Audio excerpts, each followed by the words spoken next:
dalam Tuhan. Bersyukur karena pada pagi hari ini kita masih boleh diberikan kesempatan untuk datang beribadah kepada Tuhan. Saya mengundang Bapak Ibu untuk bangkit berdiri, kita akan bersaat teduh sejenak.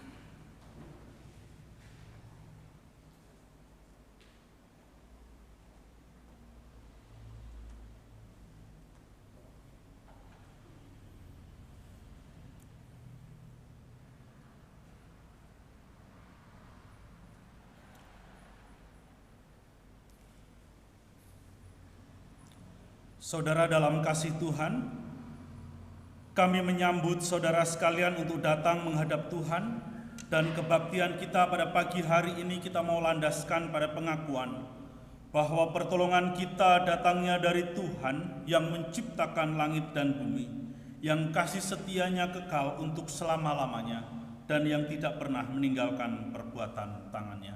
Amin. Tuhan berada di bait suci-Nya.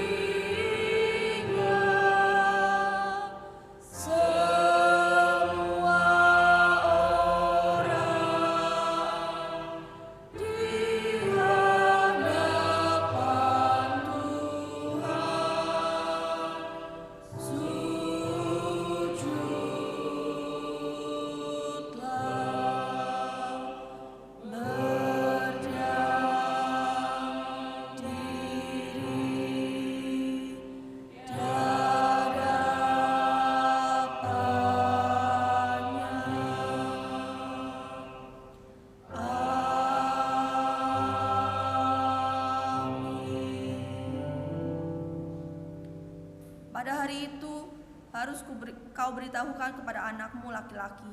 Ibadah ini adalah karena mengingat apa yang dibuat Tuhan kepadaku pada waktu aku keluar dari Mesir. Gloria Patri.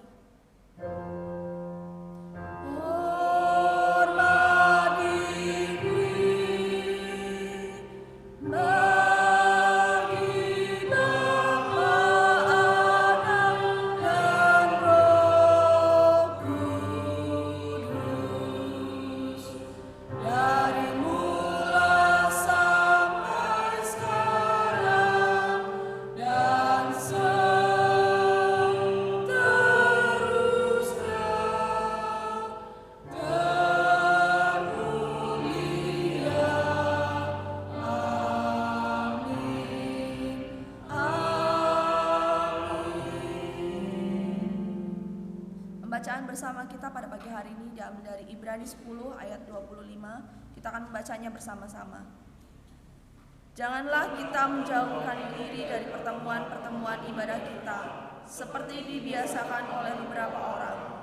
Tetapi marilah kita saling menasihati dan semakin giat melakukannya menjelang hari Tuhan yang dekat.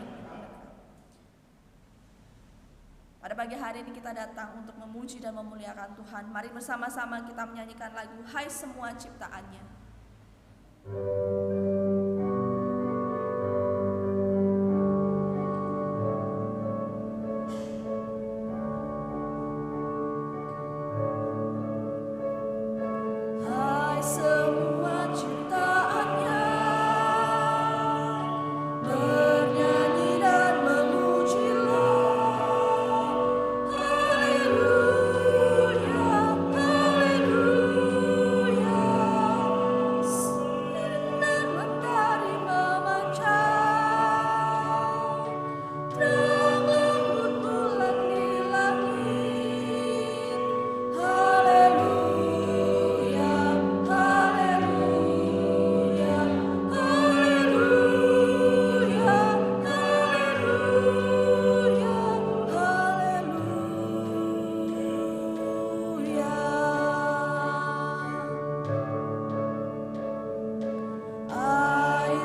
Bersama-sama kita akan memasuki doa syafaat. Doa syafaat pada pagi hari ini akan dipimpin oleh Ibu Karsia. Kami persilakan.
kita akan bersama-sama membaca Alkitab kita yang diambil dari Keluaran 13 ayat 1 sampai 16. Kita akan membacanya silih bergantian, kaum bapak terlebih dahulu, lalu berikutnya kaum ibu. Kami persilahkan. Firman-Nya Tuhan kepada Musa, semua yang lahir terdahulu dari kandungan kepada orang Israel, baik pada manusia maupun pada hewan, akulah yang mempunyai mereka. lalu berkatalah Musa kepada bangsa, peringatkanlah ini, sebab pada hari ini kamu keluar dari Mesir, dari rumah perbudakan, karena dengan kekuatan tangannya Tuhan telah membawa kamu keluar dari sana, sebab itu tidak boleh dimakan suatu pun yang beracun. Hari ini kamu keluar dalam bulan A. Apabila Tuhan telah membawa engkau ke negeri orang Kanaan, orang Het, orang Amori, orang Heti, dan orang Yebus, negeri yang telah Dia janjikannya dengan sumpah kepada nenek moyangmu untuk memberikannya kepadamu, suatu negeri yang berlimpah-limpah susu dan madunya, maka engkau harus melakukan ibadah ini dalam bulan ini juga. Makanlah roti yang tidak beragi 7 hari lamanya, dan pada hari yang ke-7 akan diadakan hari raya bagi Tuhan. Roti yang tidak beragi haruslah dimakan selama 7 hari. Sesuatu pun yang beragi tidak boleh dilihat padamu, bahkan ragi tidak boleh dilihat padamu di seluruh daerah. Pada hari itu harus kuberitahukan kepada anakmu laki-laki. Ibadah ini adalah karena mengingat apa yang dibuat Tuhan kepadaku pada waktu aku keluar dari Mesir. Hal itu bagimu harus menjadi tanda pada tanganmu dan menjadi peringatan di dahimu, supaya hukum Tuhan ada di bibirmu. Sebab dengan tangannya kuat Tuhan telah membawa engkau keluar dari Mesir. Haruslah kupegang ketetapan ini pada waktunya yang sudah ditentukan dari tahun ke tahun. Apabila engkau telah dibawa Tuhan ke negeri orang Kanaan, seperti yang telah dijanjikannya dengan sumpah kepadamu dan kepada nenek moyangmu, dan negeri itu telah diberikannya kepadamu. Maka haruslah kupersembahkan bagi Tuhan segala yang lahir terdahulu dari kandungan. Juga setiap kali ada hewan yang mempunyai beranak pertama kali, anak jantan yang sulung adalah bagi Tuhan. Tetapi setiap anak ada yang lahir terdahulu kau tebuslah dengan seekor domba.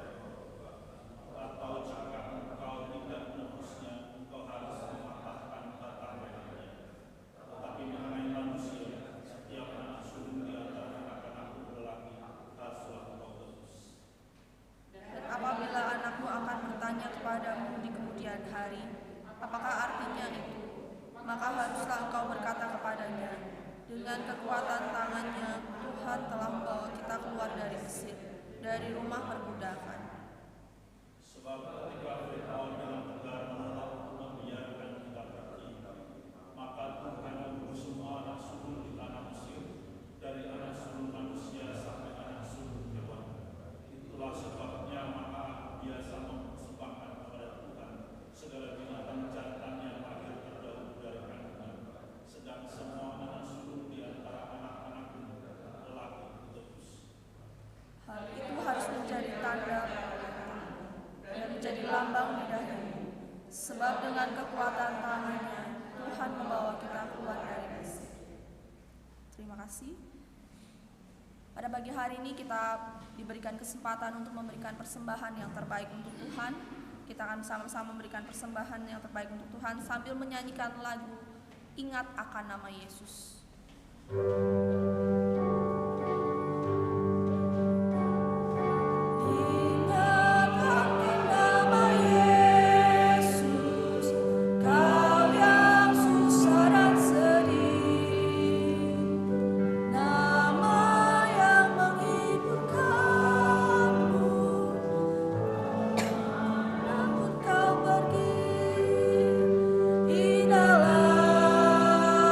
Namanya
Bersama-sama kita akan masuki doa syukur. Doa syukur pada pagi hari ini akan dipimpin oleh Ibu Tuminah. Kami persilahkan.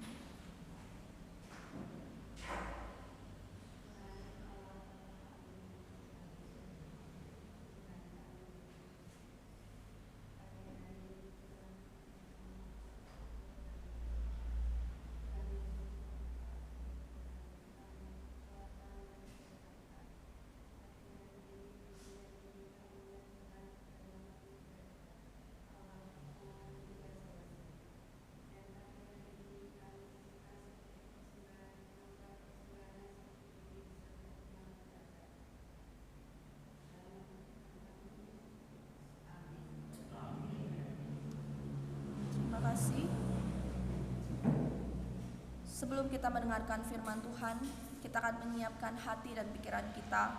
Biarlah Tuhan yang akan bekerja dalam setiap hidup kita dan hati kita. Dan biarlah firman yang akan disampaikan juga dapat menjadi berkat bagi kita semua. Kita akan bersama-sama menyanyi lagu Mengalirlah Kuasa Roh Kudus.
Sama-sama menyanyikan lagu ini sekali lagi dengan hati yang lebih sungguh lagi.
Pagi hari ini akan dibawakan oleh Bapak Pendeta Hadi. Kami persilakan.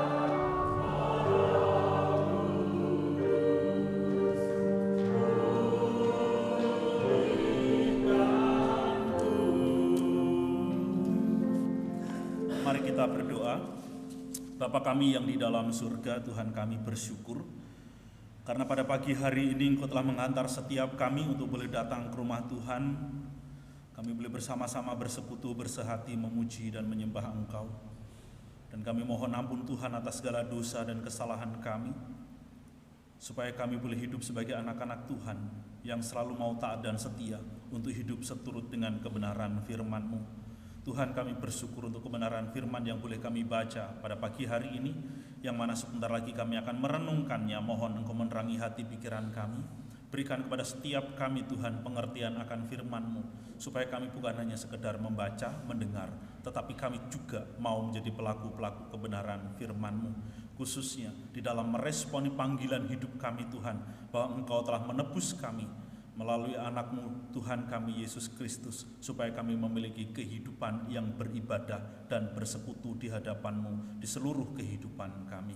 Urapi hamba-Mu Tuhan, pakai hamba-Mu yang penuh dengan kelemahan dan keterbatasan ini. Urapi bibir mulutnya Tuhan, agar kebenaran firman Tuhan saja yang boleh menjadi berkat untuk setiap kami. Di dalam nama Tuhan Yesus kami berdoa. Amin. Shalom Bapak Ibu yang dikasihi oleh Tuhan. Kita bersyukur pada pagi hari ini boleh kembali beribadah kepada Tuhan. Ya, sebelum saya berkhotbah, bisakah menengok ke kiri atau ke kanan dan ucapkan selamat pagi, shalom. Iya. Oke, ini adalah suasana yang sangat indah ketika pagi-pagi kita boleh bangun, tubuh kita segar, sehat, kemudian kita datang untuk beribadah. Oke, tema kita hari ini ialah ingatlah untuk beribadah kepada Tuhan. Ingatlah untuk beribadah kepada Tuhan. Kalau kita mendengar kata ingatlah, berarti kita tidak boleh melupakan. Kalau kita mendengar kata ingat, berarti sesuatu ada di dalam pikiran kita, sesuatu yang membuat memori kita itu mengingat sesuatu begitu. Saya yakin bahwa di dalam kehidupan setiap kita pernah mengalami peristiwa-peristiwa yang itu tidak mudah untuk kita lupakan. Betul ya? Baik itu pengalaman pada waktu kita masih kecil gitu kan, masih anak-anak, masih remaja, pemuda, kemudian menikah, bekerja dan lain sebagainya. Pengalaman-pengalaman kita di sekolah itu akan selalu membuat kita mengingat peristiwa-peristiwa itu. Ada memori yang Tuhan berikan dalam hidup kita, tetapi memori itu adalah anugerah khusus kepada setiap kita. Tidak semua peristiwa dapat kita mengingatnya. Kalau kita semua peristiwa dalam hidup kita itu kita mengingatnya, iso rodok sedeng begitu ya. Makanya ada banyak peristiwa yang sudah terlupakan. Ya, Tuhan kasih anugerah itu. Tidak semua orang dan tidak semua orang memang bisa mengingat, ataupun ya semua orang tidak bisa mengingat semua peristiwa-peristiwa dalam hidupnya. Tetapi pasti ada peristiwa-peristiwa yang khusus tadi itu, di mana kita selalu mengingat-ingatnya, dan itu sampai pikun mungkin ya, sampai Tuhan memanggil kita baru melupakan peristiwa itu atau udah nggak ingat lagi. Nah, saudara-saudara, kenapa sih peristiwa-peristiwa itu ada? Karena tujuannya adalah ketika kita mengingat peristiwa-peristiwa itu, ada sesuatu yang kita pikirkan, yang kita renungkan, yang kita syukuri di dalam hidup kita. Peristiwa-peristiwa besar yang terjadi di dalam hidup kita itu akan menolong kita betapa kita sebagai manusia itu adalah pribadi atau makhluk yang begitu lemah, begitu rapuh tanpa kasih Tuhan, tanpa kekuatan yang daripada Tuhan, tanpa pertolongan Tuhan di dalam hidup kita tidak sanggup menghadapi peristiwa-peristiwa penting, apalagi peristiwa-peristiwa itu menyangkut sebuah pergumulan peristiwa yang terjadi di dalam hidup kita. Misalkan orang-orang yang saat ini di negara Turki sana, kita nggak tahu kondisinya, tetapi dari berita terakhir yang saya lihat sepintas begitu, korban jiwa itu sekitar 20-an ribu orang begitu ya, sekitar 20-an ribu orang yang meninggal. Pasti mereka yang masih hidup hari ini sepanjang hidupnya tidak akan pernah melupakan peristiwa itu. Kemudian tsunami yang pernah terjadi di Aceh, itu konon kabarnya korban yang meninggal, tapi ini bukan hanya di Aceh, karena itu kan peristiwa tsunami Aceh itu besar. Itu bukan hanya di Aceh yang orang-orang di Aceh yang menjadi korban, tapi juga yang ada di negara-negara lain. Tsunami Aceh itu korbannya kurang lebih 150-an ribu orang yang pernah terjadi. Jadi peristiwa itu tidak mungkin membuat orang yang ada di Aceh atau negara kita melupakan begitu saja. Peristiwa itu akan menolong kita, membuat kita bahwa kita pernah mengalami peristiwa ini. Termasuk tadi didoakan sama Bu Karsia soal jembatan Pelus. Jembatan Pelus memang belum ambrol, tetapi keretakannya itu membuat jembatan itu tidak boleh dilalui. Sehingga itu membawa dampak, baik secara langsung maupun tidak langsung, tetapi orang-orang yang tinggal di sekitaran jembatan itu terbawa dampaknya. Salah satunya beberapa waktu minggu yang lalu, Bu Rita pergi ke warung gudeg yang ada di daerah Arca itu. Ketika hari Minggu pulang ibadah, yuk kita makan gudeg, begitu dibungkus. Ternyata ibunya cerita, gara-gara jembatan Kali Pelus, omsetnya menurun sangat drastis.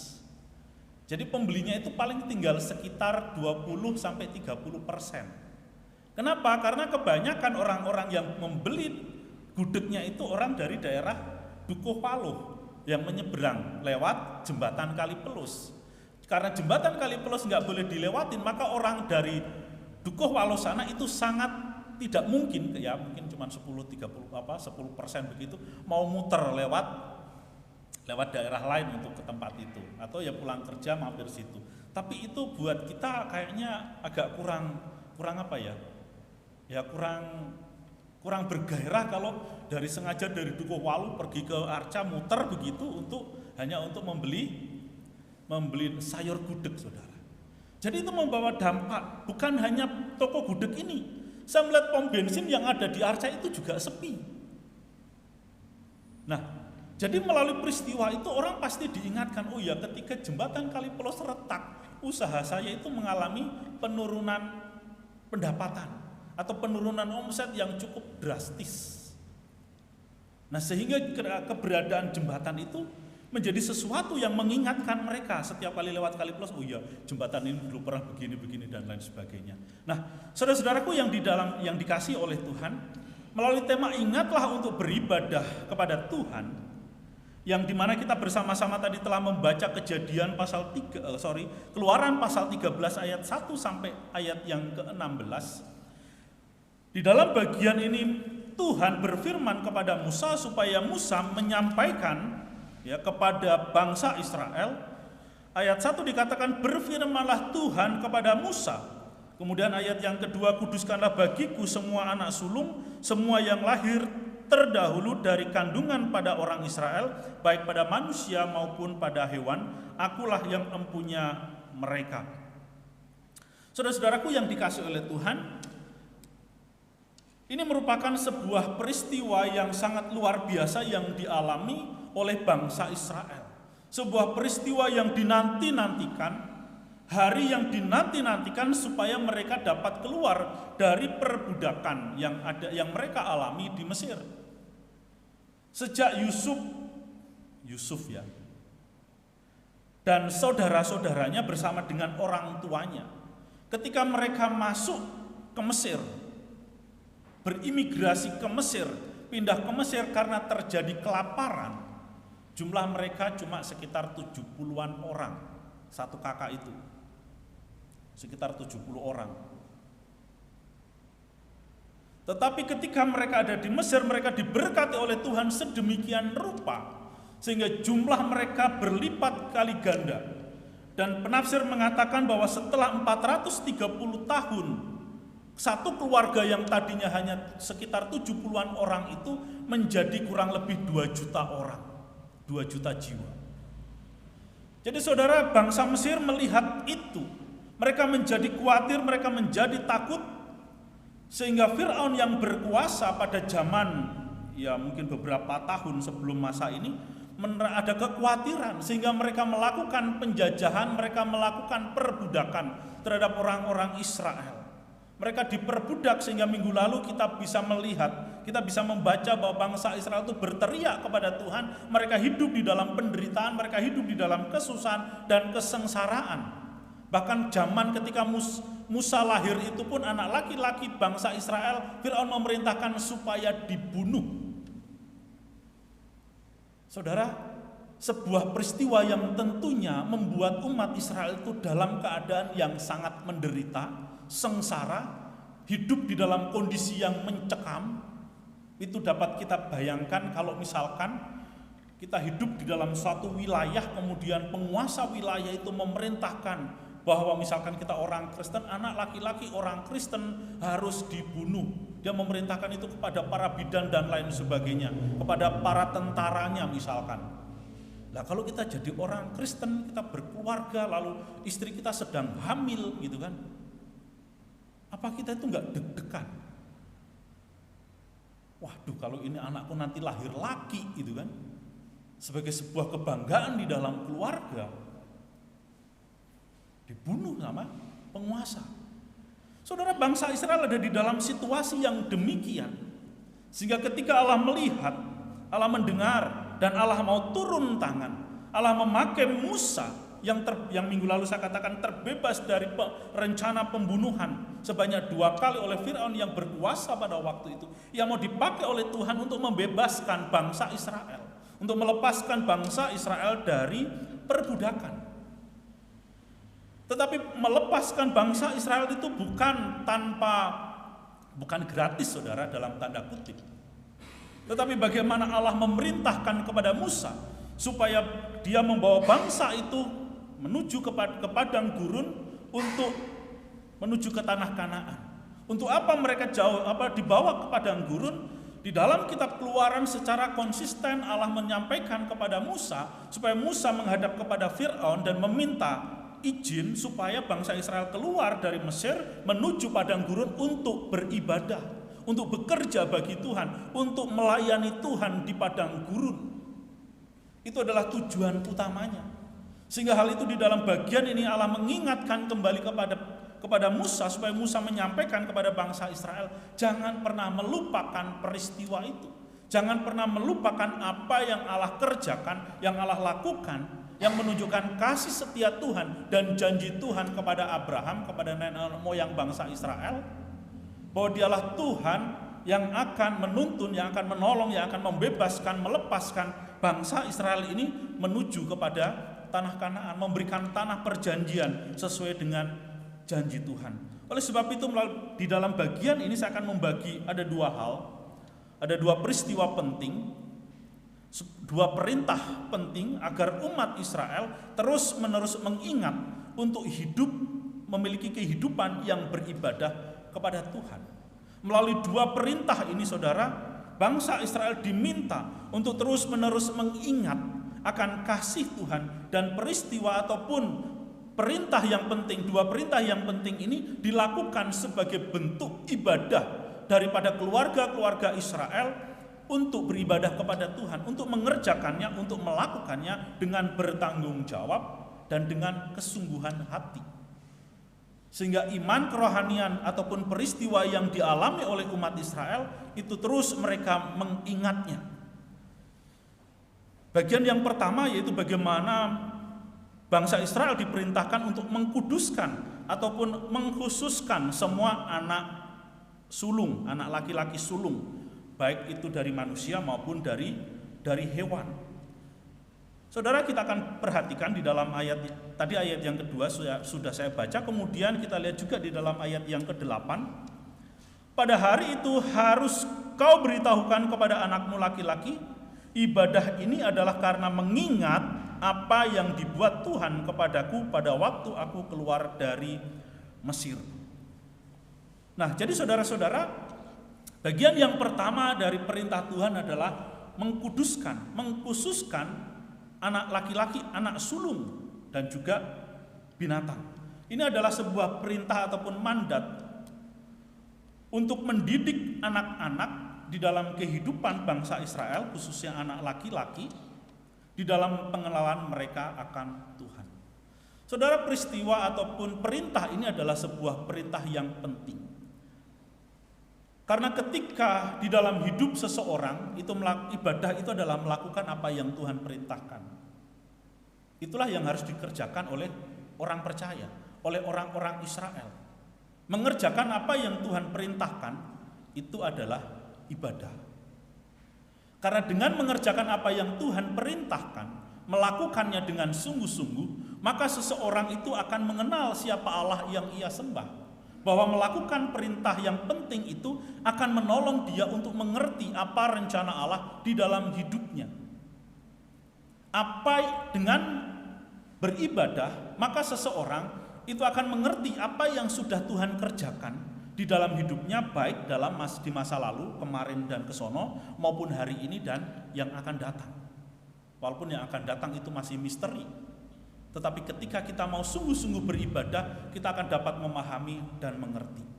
Jadi mengkuduskan anak sulung adalah suatu perintah yang sangat penting, karena ini merupakan satu tanggung jawab dari orang tua untuk mendidik anak-anaknya laki-laki di dalam konteks itu untuk memahami dan mengerti siapa Allah dan Tuhan, siapa Tuhan Allah yang mereka sembah, siapa Tuhan Allah yang membebaskan mereka dari perbudakan di Mesir. Dan mengapa ini anak sulung, saudara? Dan juga binatang yang anak sulung binatang. Jadi anak sulung manusia dan anak sulung binatang. Ada 10 tulah. Saya tidak uraikan satu-satu. Tetapi tulah yang terakhir yang minggu lalu juga sudah saya singgung adalah tentang tulah anak sulung. Anak sulung mati. Jadi tulah itu Allah berlakukan untuk seluruh dataran Mesir, wilayah Mesir, bahwa pada malam yang sudah dijanjikan, yang sudah ditentukan oleh Tuhan, malaikat maut itu akan melintasi Mesir. Dan setiap anak sulung laki-laki yang ada di tanah Mesir itu akan meninggal. Tetapi Allah berbelas kasihan kepada umat Israel. Karena ketegar tengkukan ya Firaun ya, sudah melihat peristiwa tulah ini, tulah 1, 2, 3 sampai 9 itu masih masih mengeraskan hati, jadi hatinya dikeraskan sekalian, dan kemudian perintah untuk membunuh anak sulung, anak laki-laki orang Israel, itu adalah sebuah, boleh dikatakan genosida gitu, penghapusan. Tetapi umat Israel diperintahkan melalui Musa supaya pada hari itu mereka menyembelih domba, kemudian mereka memanggang domba itu, darah domba itu diambil, kemudian setiap pintu rumahnya itu diberi tanda darah. Ya, dari penafsiran sih ya, tanda darahnya itu berbentuk salib begitu ya, di ambang pintu atau di pintu rumah begitu. Ya, jadi setiap pintu rumah orang Israel pada hari itu semuanya dikasih darah. Ada pencurahan darah di sana. Kemudian domba ataupun binatang yang mereka sembelih dipanggang, nggak boleh dikasih bumbu, kemudian mereka harus makan sampai habis, tulang-tulangnya dibakar. Kemudian mereka juga harus bikin roti tidak beragi. Roti tidak beragi itu kalau ada yang biasa bikin roti, kalau kita bikin roti itu kan supaya bisa lebih banyak, lebih empuk, dikasih apa? Kasih pengembang, ya kan? Kasih pengembang.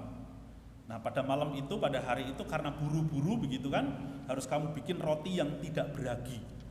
Dapat kita bayangkan kalau kita makan roti tidak beragi yang tidak mengembang, kira-kira bagaimana roti itu? Bu Yansin. Rotinya gimana, Bu? Bantet. Kalau ditimbang terasa berat. Kemudian keras, ya kan? Itu kalau kita rotinya ini dikukus. Mereka bikin rotinya itu dipanggang.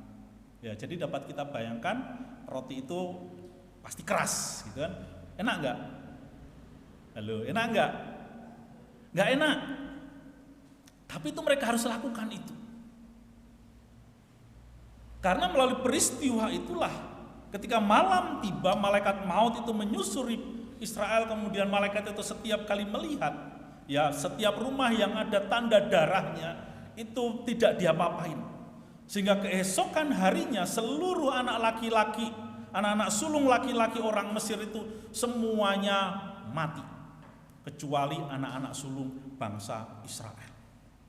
Itulah karya yang Tuhan kerjakan, karya keselamatan yang Allah lakukan, bahwa anak-anak ini telah ditebus dari murka Tuhan. Sehingga mereka tetap dapat hidup dan dapat melanjutkan tanggung jawab mereka di dalam memelihara, di dalam menjaga iman kerohanian mereka. Betapa pentingnya memiliki iman yang percaya kepada Tuhan.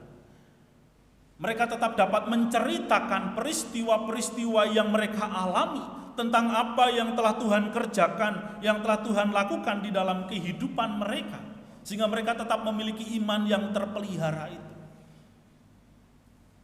Saudaraku yang dikasihi oleh Tuhan, sebetulnya apa yang Allah kerjakan di dalam tulah yang ke-10. Ini adalah sebuah tipologi ataupun simbol tentang karya keselamatan yang dialami oleh orang-orang yang percaya di dalam Kristus. Bahwa keselamatan itu datangnya dari Allah, bahwa keselamatan itu adalah inisiatif Allah. Bagaimana Allah menyelamatkan umat Israel dari perbudakan di tanah Mesir itu. Mereka tidak sanggup, mereka tidak mampu untuk membebaskan diri dari perbudakan di Mesir. Sehingga Allah lah yang turun tangan untuk menyelamatkan mereka. Melalui peristiwa-peristiwa yang dapat kita baca itu bukan peristiwa dongeng. Tetapi itu adalah sebuah peristiwa yang nyata, yang dialami oleh umat Israel. Di mana Musa mencatat sedemikian detail, sehingga saudara dan saya dapat belajar bahwa kasih Allah begitu nyata di dalam kehidupan umat Israel. Bagaimana Allah membebaskan mereka, bagaimana Allah menebus anak-anak sulung itu, anak laki-laki yang sulung itu, sehingga mereka tidak mati ketika tulah yang ke-10 itu terjadi. Sehingga dikatakan mereka ini adalah milik Tuhan.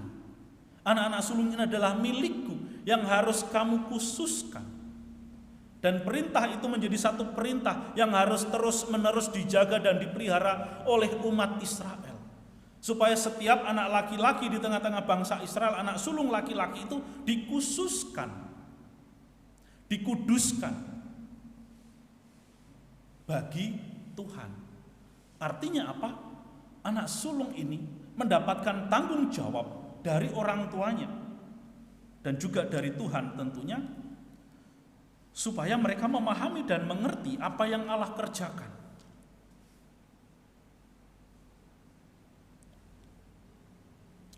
Di dalam ayat yang ketiga, di situ dikatakan, lalu berkatalah Musa kepada bangsa itu, peringatilah hari ini, sebab hari ini kamu keluar dari Mesir, dari rumah perbudakan, karena dengan kekuatan tangannya Tuhan telah membawa kamu keluar dari sana, sebab itu tidak boleh dimakan sesuatu yang beragi. Oke, tentang hari beragi.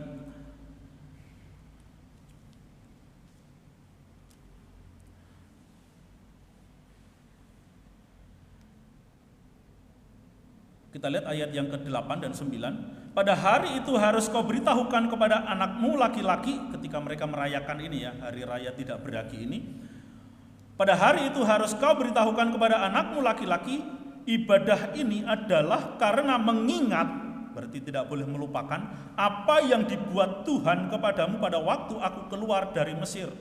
Hal itu bagimu harus menjadi tanda pada tanganmu dan menjadi peringatan di dahimu, supaya hukum Tuhan ada di bibirmu. Sebab dengan tangan yang kuat Tuhan telah membawa engkau keluar dari Mesir. Haruslah kau pegang ketetapan ini pada waktu yang sudah ditentukan dari tahun ke tahun. Bahkan ini kemudian menjadi perintah untuk dilakukan untuk selama-lamanya. Artinya apa saudara?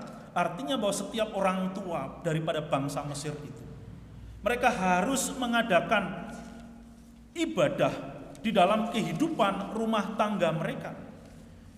Ibadah ini harus menjadi suatu gaya hidup di dalam kehidupan setiap keluarga-keluarga bangsa Israel. Bagaimana anak laki-laki ataupun anak-anak mereka harus mendengarkan apa yang dilakukan oleh Tuhan. Ketetapan-ketetapan yang telah ditentukan oleh Tuhan di dalam kehidupan mereka, supaya mereka tidak melupakan sejarah bagaimana Allah menebus mereka di dalam hidup mereka. Jadi dengan kata lain bahwa setiap kepala rumah tangga di dalam kehidupan rumah tangga orang yang percaya kepada Tuhan, kepala rumah tangga memiliki tanggung jawab untuk membawa seluruh isi rumah tangganya itu menghadap Tuhan, untuk beribadah kepada Tuhan. Setiap kepala rumah tangga memiliki tanggung jawab untuk menceritakan iman ataupun mewariskan iman, nilai-nilai iman percaya itu kepada anak-anaknya. Nah, demikian juga di dalam hidup setiap kita. Sebagai orang yang percaya, saudara dan saya harus punya yang namanya mesbah keluarga. Tempat di mana kita berkumpul bersama-sama dengan anggota keluarga kita untuk beribadah kepada Tuhan. Untuk menyembah Tuhan. Wadah di mana saudara dan saya dapat menceritakan bagaimana cinta kasih Kristus saudara dan saya alami sehingga hari ini kita mengaku sebagai orang tua Kristen yang telah menerima Yesus sebagai Tuhan dan Juru Selamat di dalam hidup kita. Bahwa Kristus telah menebus kita dari segala dosa kita. Kristus telah menebus kita dari perbudakan dosa. Karena kita sadar bahwa kita pun dengan berbagai macam daya dan upaya, kita tidak sanggup membebaskan diri dari cengkraman dosa. Itulah hal yang mau diajarkan oleh Tuhan melalui Musa kepada bangsa Israel. Bahwa mereka tidak mampu melepaskan cengkraman bangsa Mesir dari perbudakan di Mesir. Hanya Tuhan yang mampu, hanya Tuhan yang sanggup. Nah, sehingga kalau kita belajar teologi, ya, pemahaman ini, itu bagaimana bangsa Israel keluar dari Mesir, mereka harus melalui menyeberang laut, ya, Laut Merah itu adalah simbol bagaimana bangsa ini ditebus kemudian dibaptis. Setelah mereka dibaptis, mereka dibawa ke padang gurun untuk apa? Untuk beribadah. Sama dengan kita sebagai manusia yang berdosa, kita terima Yesus Kristus sebagai Tuhan dan Juru Selamat dalam hidup kita dibaptis dan kita hidup untuk beribadah kepada Tuhan, melayani Tuhan. Nah, oleh sebab itu saudara-saudaraku yang dikasihi oleh Tuhan, keluarga ini menjadi sesuatu yang sangat penting, menjadi sesuatu yang sangat sentral. Bagaimana orang tua menceritakan imannya. Kok aku jadi orang Kristen? Pak, Ma, aku kok jadi orang Kristen? Ceritanya bagaimana? Itu adalah tanggung jawab kita sebagai orang tua untuk menceritakan iman kita kepada anak-anak kita. Supaya mereka mengerti, mereka mengenal siapa Tuhan yang telah datang ke dalam dunia ini melalui rupa Yesus Kristus yang telah menyerahkan hidupnya, menebus kita di atas kayu salib, supaya kita sebagai manusia yang dikuasai oleh dosa, kita dibebaskan dari belenggu dosa dan kita mau hidup untuk Tuhan, di mana kita mendapatkan pengharapan akan kehidupan yang kekal itu. Jadi saudaraku yang dikasihi oleh Tuhan, ini adalah satu tugas yang sangat penting untuk setiap kita sebagai orang tua, untuk mengajarkan iman kita itu kepada anak-anak kita. Demikian juga kalian yang masih anak-anak. Ketika kalian menjadi orang tua pun kalian memiliki tanggung jawab yang sama untuk mewariskan iman kerohanian itu kepada anak-anak, untuk memperkenalkan Tuhan itu kepada anak-anak kita, kepada anak-anak kalian nanti buat kalian yang akan punya anak. Itu adalah tanggung jawab yang besar, tidak dapat dianggap remeh. Tetapi yang terjadi adalah banyak orang Kristen, keluarga-keluarga Kristen beranggapan bahwa yang mengajarkan tentang kekristenan itu adalah gereja.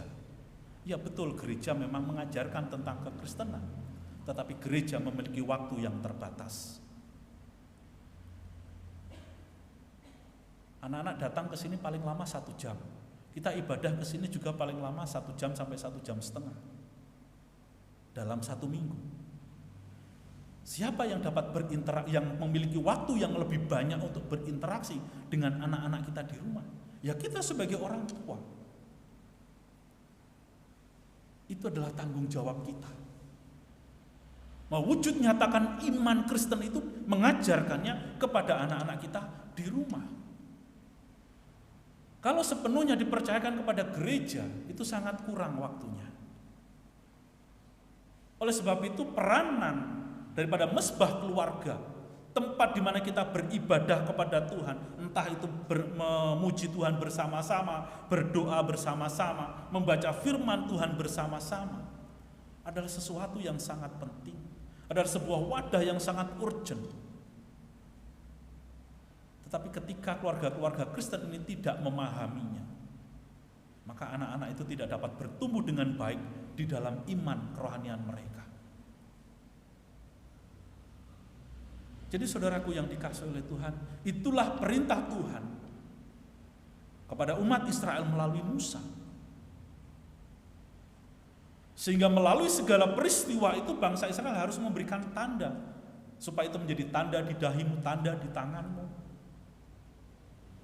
Tanda-tanda tentang iman itu harus saudara dan saya miliki di dalam hidup kita. Oleh sebab itu tanda itu penting tentang kekristenan. Gak ada salahnya kita menggantung beberapa ayat Alkitab ataupun simbol-simbol kekristenan di rumah kita. Cuma kalau saya sarankan jangan menggantung gambar yang katanya Tuhan Yesus, karena itu nanti penjelasannya akan semakin rumit. Karena gambar yang katanya Tuhan Yesus itu bukan Yesus, itu gambar orang lain. Nggak perlu, kalau buat kami sekeluarga kami tidak pasang itu. Cukup salib kemudian ada beberapa ayat Alkitab. Itu penting, itu adalah sebuah tanda, saudara. Kenapa? Karena tanda itu kita memberikan identitas iman di dalam keluarga kita. Bahwa aku sebagai keluarga Kristen yang harus hidup takut akan Tuhan, yang harus hidup sesuai dengan kebenaran firman Tuhan. Bukan hanya itu, tetapi juga menjadi kesaksian buat orang lain. Sehingga ketika orang datang ke rumah kita, ke tempat tinggal kita, oh iya, ini ada keluarga Kristen. Mereka orang Kristen. Mereka orang yang percaya kepada Yesus Kristus sebagai Tuhan dan Juru Selamat di dalam hidupnya. Itu penting. Identitas diri kita sebagai anak-anak Tuhan itu penting. Karena ketika kita tahu kita orang Kristen, maka seluruh kehidupan kita harus melakukan apa yang Tuhan perintahkan di dalam hidup kita. Hidup saudara dan saya harus berpadanan dengan kebenaran firman Tuhan. Dan itu akan menjadi satu tanggung jawab spiritual, tanggung jawab iman kita sebagai anggota keluarga. Jadi saudaraku yang dikasih oleh Tuhan, penting ya untuk mengajarkan nilai-nilai kebenaran firman Tuhan di dalam keluarga, untuk mempraktekkan kebenaran firman Tuhan di dalam hidup kita. Sangat penting untuk memperkenalkan siapa Yesus, menghidupi ajaran Yesus Kristus di dalam keluarga kita. Karena itu akan menolong saudara dan saya untuk bagaimana di dalam hidup ini kita harus terus-menerus beribadah kepada Tuhan. Itu hal yang pertama. Hal yang kedua, perintah yang kedua yang tidak boleh dilupakan adalah makan roti tidak beragi atau tidak boleh makan makanan yang mengandung ragi, saudara. Kita akan perhatikan ayat 6 dan ayat yang ke-7. Makanlah roti yang tidak beragi 7 hari lamanya, dan pada hari yang ke-7 akan diadakan hari raya bagi Tuhan. Roti yang tidak beragi haruslah dimakan selama 7 hari itu. Sesuatu pun yang beragi tidak boleh dilihat padamu, bahkan ragi tidak boleh dilihat padamu di seluruh daerahmu. Nah, jadi ini nggak boleh makan makanan yang beragi. Oke, saya mau menyinggung satu pasal lagi di dalam pasal 12 ayat yang ke-8, saudara.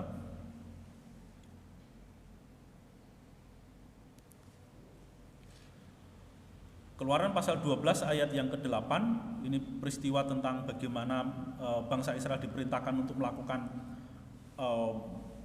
makan makanan roti yang tidak beragi. Dagingnya harus dimakan mereka pada malam itu juga. Yang dipanggang mereka harus makan dengan roti yang tidak beragi beserta sayur pahit. Jadi ini makanan-makanan yang sebetulnya harus dimakan sebelum mereka keluar dari Mesir, makanan-makanan yang tidak enak. Ya, untuk sebagai sebuah tanda ataupun peringatan, ya, dan itu harus dilakukan di dalam masa-masa Paskah selama 7 hari. Saudara-saudaraku yang dikasih oleh Tuhan, roti yang tidak beragi di situ dikatakan itu adalah roti yang tidak sempat. Ya, tadi kita udah diskusi bahwa roti itu adalah roti yang tidak sempat mengembang. Jadi kalaupun dimasak itu ya pasti boleh dikatakan bantet gitu ya. Roti yang kalau roti jenisnya yang dipanggang ini pasti tidak mengembang, kemudian ini bikinnya itu terburu-buru. Ya, kenapa? Karena mereka harus segera mempersiapkan diri untuk keluar dari Mesir. Dan ini roti yang tidak beragi ini sebagai sebuah simbol tentang roti penderitaan atau roti atau kue tanpa ragi.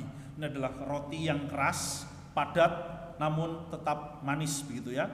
karena sebetulnya ragi itu kalau di dalam perjanjian baru itu juga menyimbolkan tentang mewakili tentang dosa yang sifatnya itu menyebar begitu ya.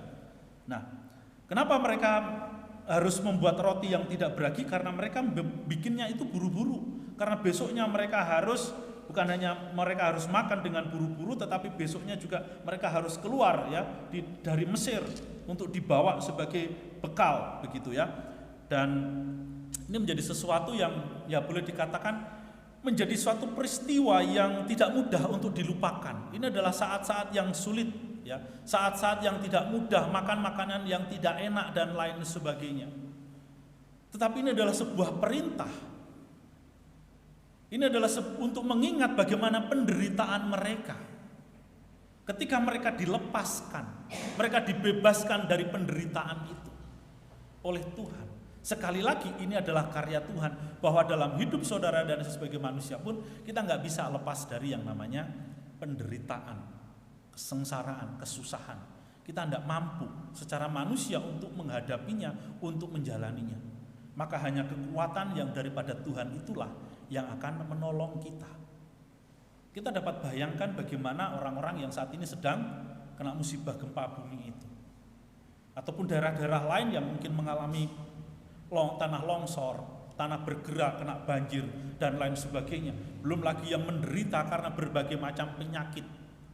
Penderitaan itu Tuhan izinkan bisa dalam berbagai macam bentuk. Hanya kita yang tahu. Bahwa kita tidak sanggup untuk keluar dari itu. Kita nggak bisa lari dari kenyataan itu. Tetapi di tengah-tengah penderitaan itu ada Tuhan yang menolong kita. Ada Tuhan yang selalu memberikan kekuatan dan membebaskan kita dari penderitaan dan kesusahan yang sedang kita alami. Jadi saudara, kalau yang di dalam bagian tadi mengkhususkan anak sulung, secara fisik kelihatan bahwa anak sulung ini adalah anak yang terbebas dari tulah yang ke-10 itu. Berkaitan dengan fisik, dengan satu kebanggaan di dalam keluarga. Setiap keluarga kalau punya anak laki-laki, khususnya bangsa Israel, itu sebagai sebuah kebanggaan, sebagai berkat tersendiri. Karena mereka lah yang akan bukan hanya melanjutkan iman, tetapi juga memiliki tanggung jawab untuk meneruskan generasi daripada keluarga. Karena di dalam budaya orang-orang Israel, orang-orang Mesir, anak laki-laki itu ahli waris yang mendapatkan berkat dan lain sebagainya. Nah, melalui makanan itu juga Allah mau mengingatkan bahwa engkau ada di dalam penderitaan dan aku peduli kepadamu. Aku tidak meninggalkan engkau. Apapun yang engkau makan itu akan menjadi kekuatan untuk tubuhmu. Engkau memakan sesuatu yang tidak enak, gitu kan? Sesuatu yang tidak enak, roti yang tidak beragi ditambah dengan sayur pahit. Itu sungguh-sungguh tidak enak. Tetapi di dalam ketidakenaan yang engkau alami, aku ada bersama-sama dengan engkau. Dan engkau akan melalui masa-masa sulit itu bersama-sama dengan Tuhan. Saudaraku yang dikasihi oleh Tuhan, ketika membaca bagian ini, saya mencoba mengingat-ingat makanan saya waktu ketika saya masih anak-anak, begitu masih sulit. Ya. Ada yang tahu tiwul? Tiwul yang dari singkong, ya kan? Ada tiwul, ada gaplek, ada gatot, ya kan? Kalau istri saya kemarin cerita, aku tuh dulu pernah orang tuaku itu karena kami susah, beras agak busuk itu, ya mungkin ada banyak putunya maksudnya, itu dimasak. Saya bilang lu mending beras cuma ada putunya dimasak. Kalau zaman saya susah, itu singkong itu dibusukkan. Singkong yang tidak busuk itu dibusukkan, dihujan-hujanin, habis itu dikeringkan. Lalu disimpan di gudang, nanti kalau pada musim susah, musim paceklik begitu, itu diambil, dimasak. Namanya gatot, kemudian jadi juga yang namanya tiwul dan lain sebagainya. Kemudian makan kerot. Kalau anak-anak sekarang nggak tahu kerot ya, untuk kita yang udah 40 tahun ke atas, sarapan kerot ya Pak Hobi ya. Nah, kerot itu bentuknya kayak wortel, tapi warnanya putih. Tapi bukan lobak gitu kan, itu di tanah gitu kan, kerot. Terus sarapan ganyong. Lain ini tahu ganyong? Pernah dengar? Pernah makan? Enggak pernah, ya kan? Ya ganyong itu modelnya kayak apa? Lengkuas ya. Bentuknya kayak lengkuas tapi agak gede-gede gitu kan. Nah, itu rasanya begitu itu gitu kan, rasa ganyong. Oke, buat kalian yang masih muda-muda nanti cari ke pasar Wage ya. Cari ganyong sama carrot ya, kalian beli sampai rumah suruh orang tua masak atau kalian masak, kalian rebus, nanti dikupas kalian makan gimana rasanya. Ya, supaya tahu. Saya nggak bisa menceritakan gimana rasanya, tapi kalian hari ini masih ada di Purwokerto itu masih banyak makanan-makanan yang seperti itu. Di pasar kadang-kadang masih kita jumpai kerot dan ganyong. Itu menjadi satu makanan yang hampir setiap seminggu bisa 3-4 kali harus saya makan bersama dengan adik-adik saya, bersama dengan keluarga. Ya karena memang situasi dan kondisi ya masih susah. Nah, itu mengingatkan kita, saudara. Ketika kita menemukan makanan itu, kadang-kadang saya beli di pasar Mercy itu, saya pulang, mau nggak ini makanan? Ini makanan saya waktu susah, ya kan? Itu ada horok-horok, ada tiwul dan lain sebagainya, ada belendung, tahu belendung ya? Jagung itu yang dikeringkan, ya kan? Apa namanya? Nah, iyalah di sini itu namanya. Pokoknya jagung yang udah dikeringkan itu kemudian direndam, direbus. Nggak tahu berapa lama, pasti kalau orang bikin kayak gitu merebusnya nggak pakai gas, pakai kayu karena lama supaya mekrok begitu ya. Nah itu nanti dikasih kelapa. Gimana rasanya? Ada rasanya nggak? Ya gurih kalau pakai kelapa. Kalau nggak pakai kelapa nggak ada rasanya, nggak enak. Nah kalau nggak habis dijemur, digoreng jadi marneng. Nah jadi kalau kalian yang makan jagung marneng, nah itu aslinya ya itu ya, dari jagung kering. Kalau mungkin popcorn kalian tahu, tapi popcorn masih mending gitu kan. Nah, jadi makanan-makanan itu sebetulnya kenapa itu harus dilakukan di dalam rangka ibadah. Tuhan memerintahkan itu supaya ketika engkau ada dalam kesusahan, dalam kesulitan, engkau tetap harus beribadah kepada Tuhan. Engkau tetap harus mengingat kasih setia Tuhan di dalam hidupmu. Saudara, melalui makanan-makanan itu kita diingatkan tentang peristiwa-peristiwa di zaman itu. Termasuk tadi kenapa saya menceritakan tentang makanan saya waktu masa kecil.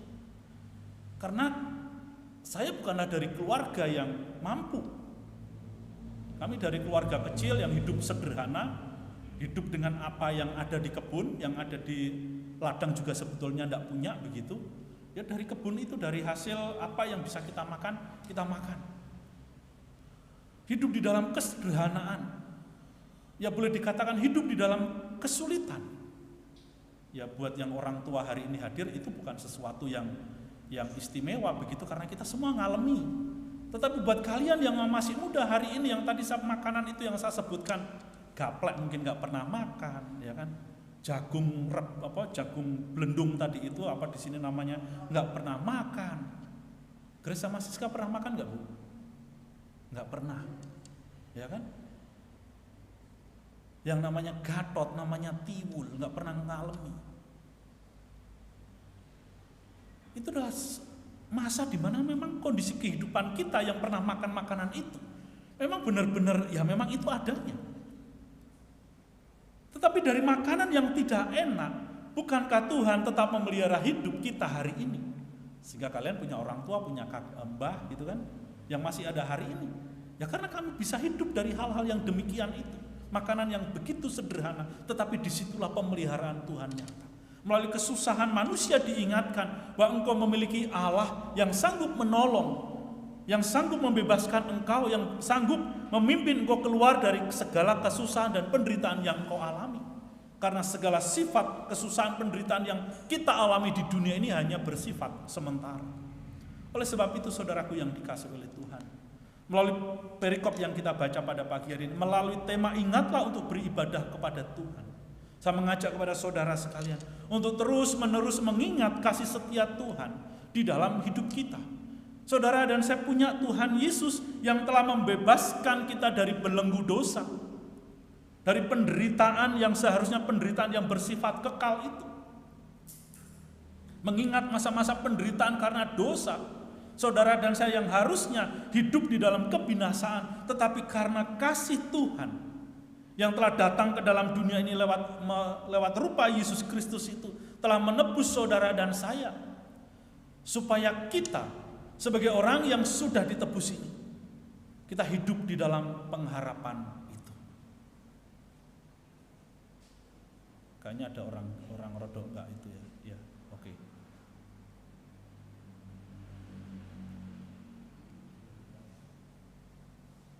Ya, oke saudara, kita lanjutkan. Ada tamu yang tidak diundang. Nah, saudara-saudaraku yang dikasihi oleh Tuhan, setiap kita Tuhan izinkan untuk mengalami kesusahan-kesusahan dalam hidup kita. Supaya melalui kesusahan-kesusahan itulah kita mengingat bahwa kita punya Tuhan. Sehingga kita tidak perlu terus-menerus untuk nelongso, untuk meratapi kesusahan dan penderitaan kita seolah-olah kita tidak punya Tuhan. Di dalam hidup saudara dan sebagai orang yang sudah di dalam Kristus, yang sudah punya iman, yang sudah memiliki pengharapan di dalam kehidupan yang kekal, kita tetap harus bersuka cita, kita tetap harus memiliki kehidupan yang beribadah kepada Tuhan, karena di tengah-tengah kesusahan, penderitaan, dan kesulitan kita, ada Tuhan yang tidak pernah meninggalkan saudara dan saya. Kita memiliki Allah yang memberikan jaminan akan kehidupan yang kekal itu. Sehingga janganlah kita meninggalkan kehidupan ibadah kita. Janganlah kita meninggalkan persekutuan kita. Janganlah kita meninggalkan iman kita. Janganlah kita melupakan apa yang Tuhan perintahkan di dalam hidup saudara dan saya untuk kita kerjakan di dalam hidup kita masing-masing. Dalam keluarga kita, dalam pekerjaan kita. Dalam kita membangun kehidupan rumah tangga ataupun di dalam menjalani seluruh aktivitas kita. Ingat selalu Tuhan, bahwa apa yang kita lakukan, baik dalam hati pikiran kita, perbuatan kita, tutur kata kita, itu adalah bentuk ibadah kita di hadapan Tuhan. Karena Tuhan begitu mengasihi saudara. Karena Tuhan telah datang ke dalam dunia ini menebus saudara dan saya, supaya kita memiliki kehidupan yang beribadah, supaya kita bekerja bagi Tuhan. Supaya apapun yang kita lakukan, kita persembahkan bagi kemuliaan akan nama Tuhan. Kiranya Tuhan memberkati Bapak Ibu Saudara sekalian. Amin. Minta kesediaan Ibu Rita untuk pimpin kita dalam doa. Kami bersyukur kepada-Mu Tuhan Yesus. Hari ini Engkau kembali boleh berbicara kepada kami dalam kebenaran firman-Mu yang hamba-Mu pendeta Hadi sudah sampaikan.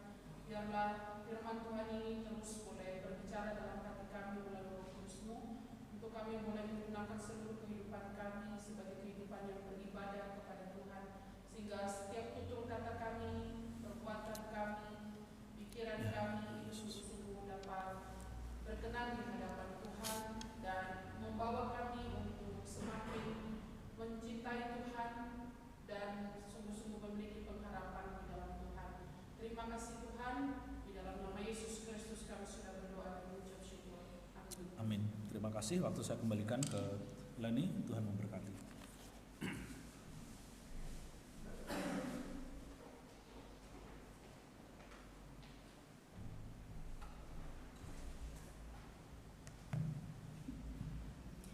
Terima kasih untuk firman yang telah disampaikan. Kiranya Tuhan memberkati Bapak Pendeta Hadi beserta dengan keluarga. Bersama-sama kita akan mengikrarkan pengakuan iman kita di hadapan Tuhan dengan membaca pengakuan iman rasuli. Aku percaya kepada Allah, Bapa yang Maha Kuasa, Khalik langit dan bumi, dan kepada Yesus Kristus anaknya yang tunggal Tuhan kita, yang dikandung daripada Roh Kudus, lahir dari anak darah Maria, yang menderita sengsara di bawah pemerintahan Pontius Pilatus, disalibkan, mati dan dikuburkan, turun dalam kerajaan maut, pada hari yang ketiga bangkit pula dari antara orang yang mati, naik ke surga, duduk di sebelah kanan Allah, Bapa yang Maha Kuasa, dan dari sana ia akan datang untuk menghakimi orang yang hidup dan yang mati. Aku percaya kepada Roh Kudus, gereja yang kudus dan am, persekutuan orang kudus, pengampunan dosa, kebangkitan tubuh, dan hidup yang kekal. Amin. Bersama-sama kita akan menyanyikan lagu doksologi. Puji Allah sumber berkat, puji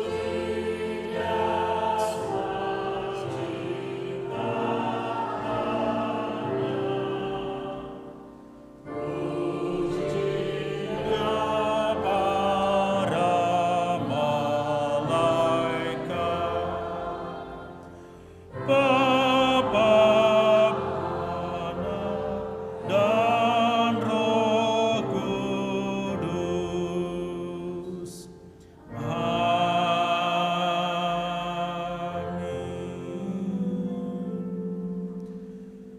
Jemaat yang dikasihi oleh Tuhan, pulanglah, kembalilah ke dalam kehidupanmu sehari-hari, dan jadilah keluarga-keluarga Kristen yang mau hidup taat dan setia melakukan akan kebenaran firman Tuhan.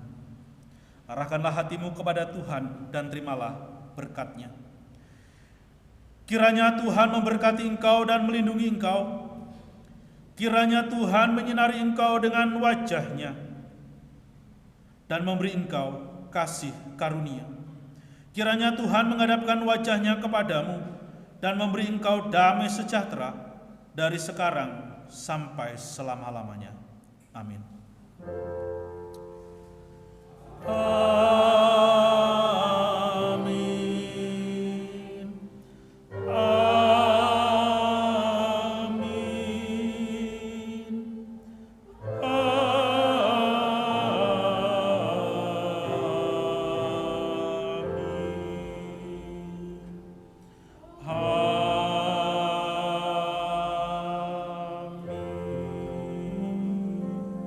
Silakan jemaat duduk kembali.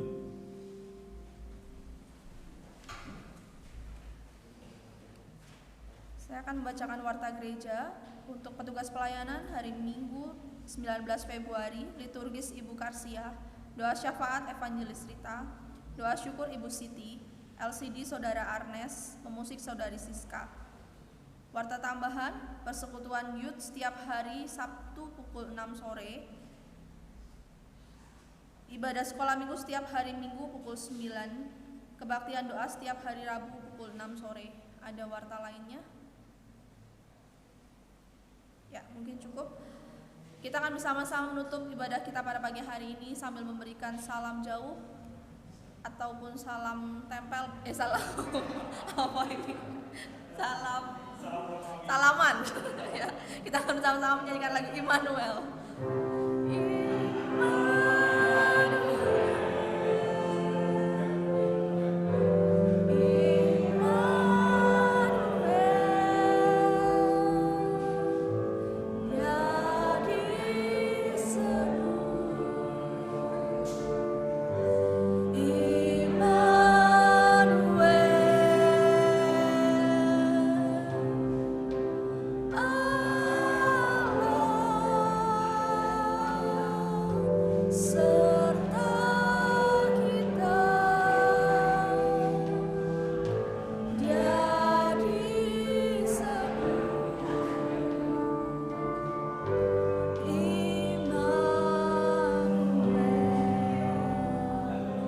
Saat teduh, Tuhan Yesus berkati.